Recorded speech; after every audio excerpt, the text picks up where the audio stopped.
Hi everyone, welcome back to my channel. So my name is V. I am a risk management professional and I'm a qualified actuary as well as a lifelong learner who is doing my second master in computer and IT. So today I am excited to introduce you to another actual professional working in Kuwait. So previously I featured various professionals working in Canada, US, Malaysia, Australia and more. So let's see how many countries I will get to feature on this channel. So do you love working internationally or do you want to work internationally in the future? Let me know in the comment section. Hi Harsh, can you please introduce yourself to our community? My name is Harsh. I am not harsh. Generally, people pronounce it that way, but I'm not harsh. In Hindi, it means actually happiness. So when I kind of introduce myself, I start with a very small story. Once I met a guy at an airport, and I asked him, "What exactly do you do?" He said, "I am a lobotomist." Now it was my opportunity to ask, "What exactly do you do? What does it mean?"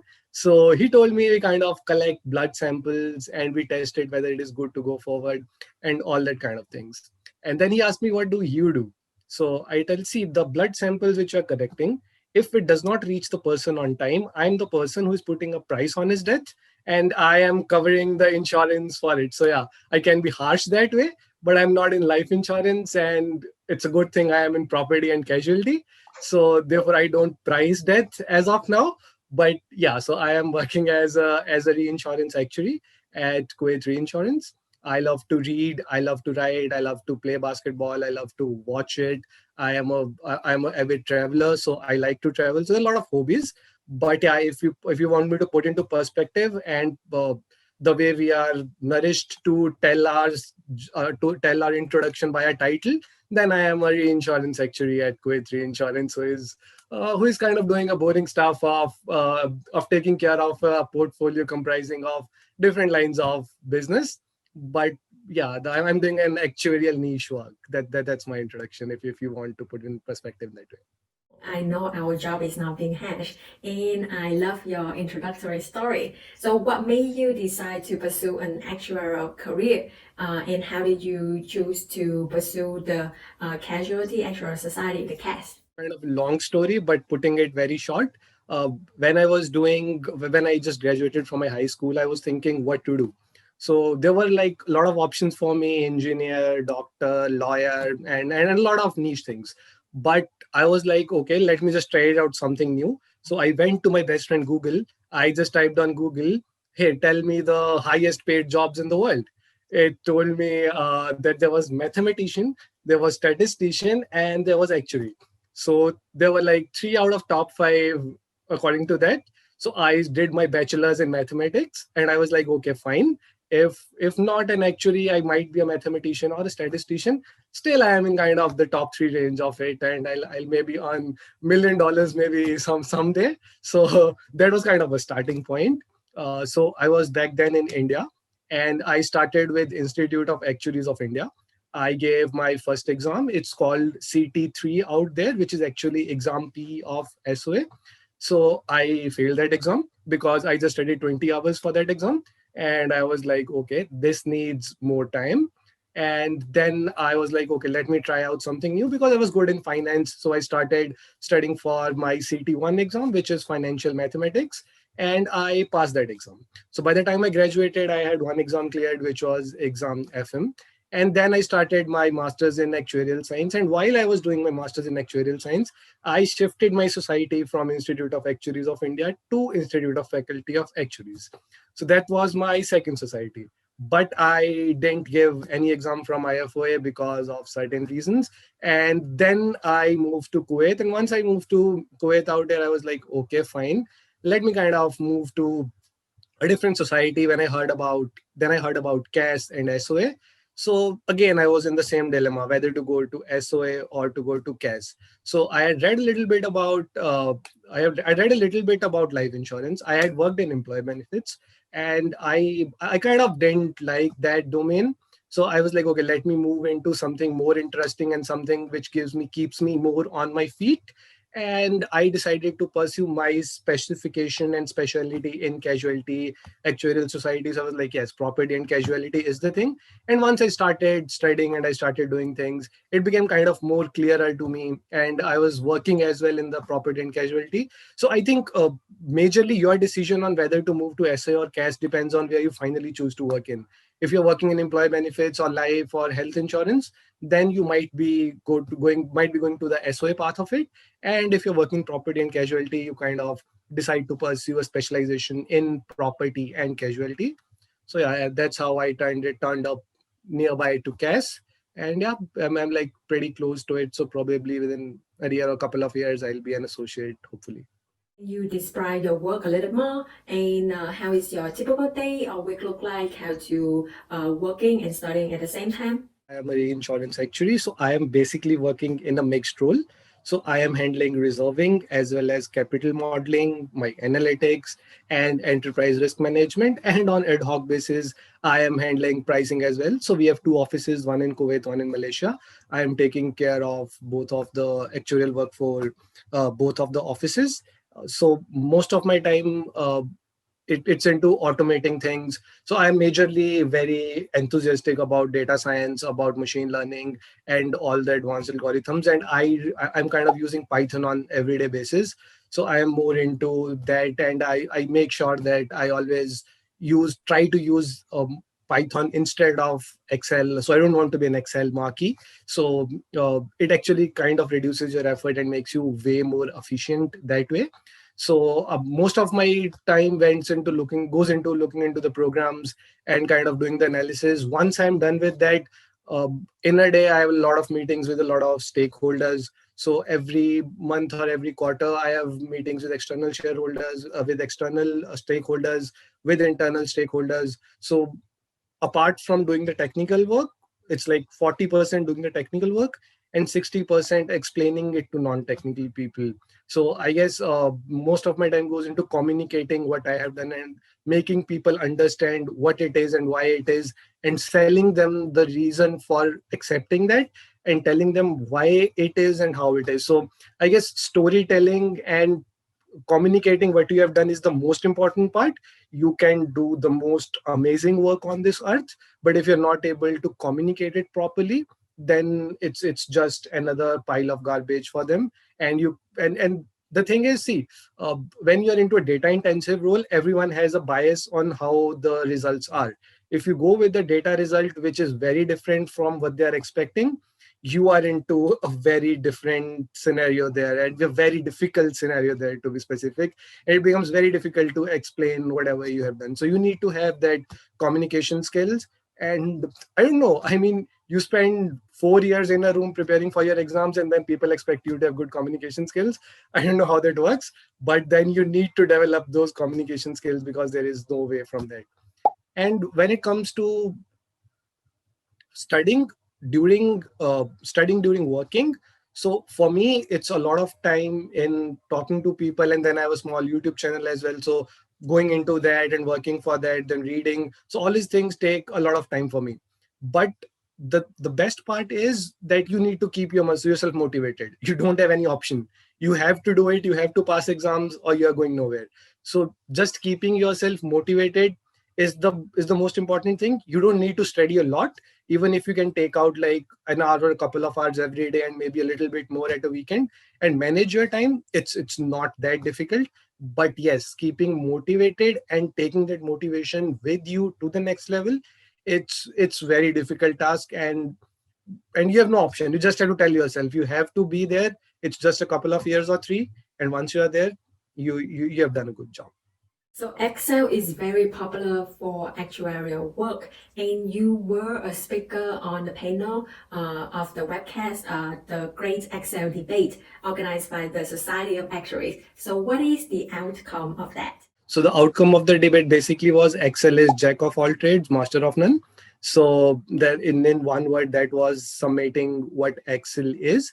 So basically what we discussed about is how it is important to use a right tool for the right function. So you can't use Excel for big data or a lot of data.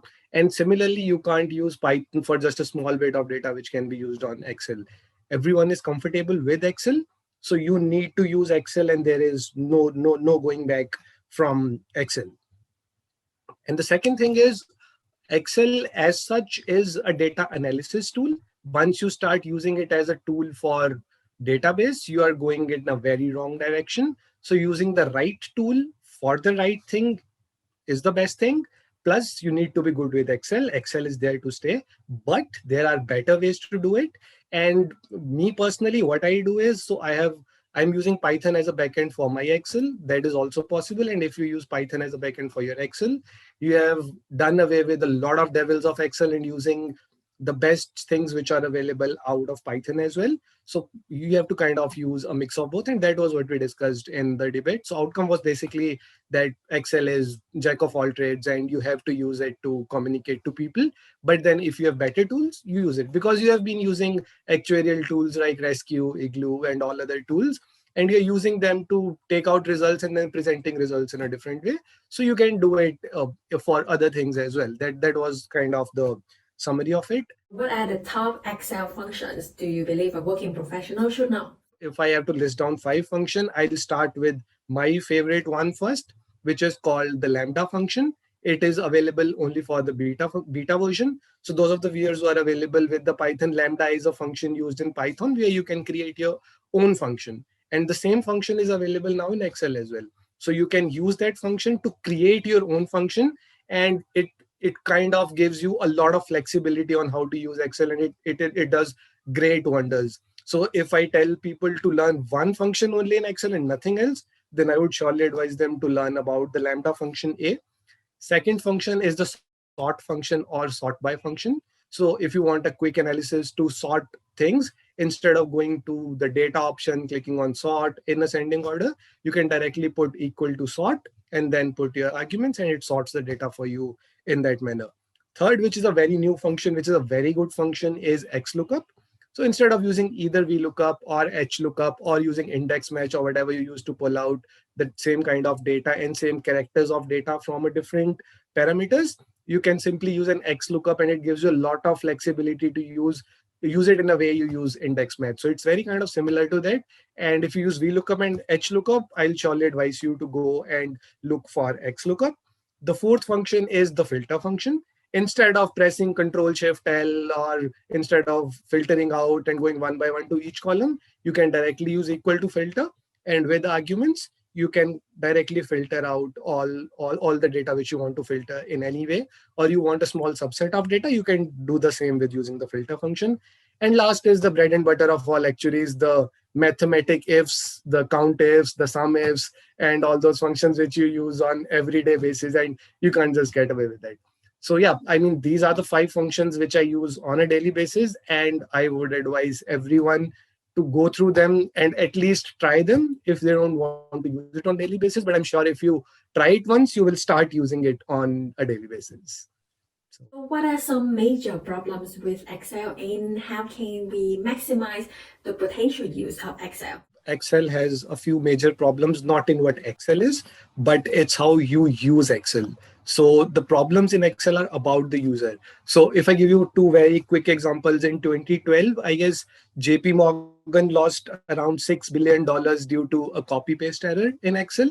And there was another Trans-Atlanta who lost, I guess, $24 million, again, because of a copy paste error. So one small copy paste error in Excel causes you a lot of losses. So I think the best way to use Excel is to use it for the right purpose, to use it for small analysis, to not use it as a workflow software, to not use it as a database software, but just for the purpose it is made for, which is basic data analysis. If you want to do very high level analysis and you want to present a quick analysis to someone, good, go for Excel. As I told, it's a jack of all trades. But if you want some specific things, for example, for data visualization, I don't think there is something more easier than Tableau or Power BI where it's just drag and drop. So you can use them. If you want to automate your tasks, instead of using a 20-year-old VBA language, you can probably go to Python. It's very easy to pick up. Trust me, it's very, very, very easy to pick up. you can probably go and learn that language.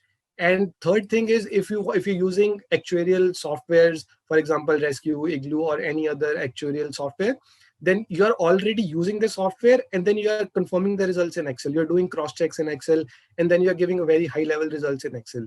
So you can kind of use the same strategy for all kind of work. You use some other software for your own analysis, specifically either Python or R, whatever people are comfortable in, because this is where it's going forward with. And then using Excel for a very high level analysis or to give to someone. And if you're trying to make a template out of something, then there are very easy ways to deploy a model, and you can any day deploy a model very, very easily. So it's all about user friendliness. And as an actuary, if you want to maximize the potential, it will increase your efficiency a lot and decrease your effort a lot if you do analysis in some other software and then deploy a model for a user interface and give a very high level analysis on Excel. So given all of the actuarial knowledge and experience you have gained thus far, do you still want to pursue the actuarial career path? Yes, I would, because I love what we do. It actually makes a change. And if you're working in an insurance company, once you start interacting with the management and with the people, you will actually come to know how important your role as an actuary to the company is. And now with IFRS 17 coming in, you're directly responsible for the profit of the company. So your work will become even more intensive, and it will be recognized more, and it will be more useful for the company. So therefore, I would love to work as an actuary. And I would any day advise anyone that if you like numbers, if you like analysis, if you're good with communication, then yes, sure, go forward for it. And if you can give an advice to your younger self, what would you say? The first thing I would tell is the basically two things. First is a general life advice which I will give to myself. I'll say, see, there are a lot of things which are not in your control. So all you can do is put in your efforts and then just leave it to the result. You can't always control everything. So you try to keep your expectations low and hope for the best and prepare for the worst. That's easier said than done.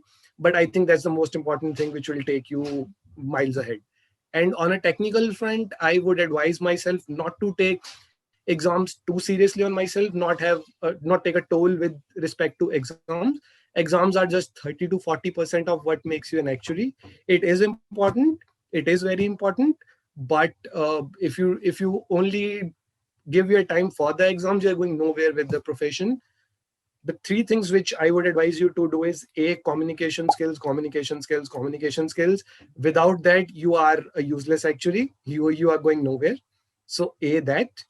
B, I would advise myself that, okay, you're done with your exams, good, but keep on working towards your hard skills, specifically the coding, because programming is going to be very, very, very, very useful. I can't emphasize enough how important it would be if you look after 5 years. So specifically for entry level people, I would say programming is what will set you apart, and programming is something which you should have and you should learn, and there is no escape from it, because with the spurge and boom of data scientists, there is a lot of competition on an already competitive market. So you need to learn that. And as a younger self, I would say, okay, you have no other option.